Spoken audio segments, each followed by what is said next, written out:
This is kind of interesting as well. We made a big deal about the turnover battle. Mary Kay Cabot tweets out, "You can win games with bad defense. Chargers beat the Browns, giving up 230 passing, 213 rushing. You can win if you stop the run. You can't win losing the turnover battles." And again, -3 for the Browns. They're 0-4 when they don't win the turnover battle. And that's something that this coaching staff puts a huge emphasis on, is creating turnovers, and they're just not doing it right now.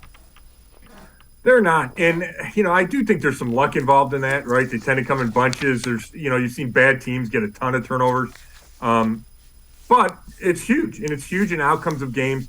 I agree with Mary Kay. I do think, yesterday it's a little slanted, right? It was 1-1 at the end of the first half, and they're still losing.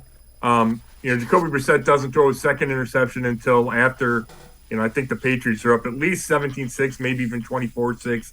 And then it gets away from at the end with another fumble and the muff punt. But I think the bigger issue is they're not creating the turnovers. And if you don't do that, it really exposes a defense that hasn't lived up to expectations, hasn't lived up to potential. And all of a sudden, if you add 2 turnovers a game, that's 2 less possessions, 2 less scoring chances. And I think you'd feel differently about this defense.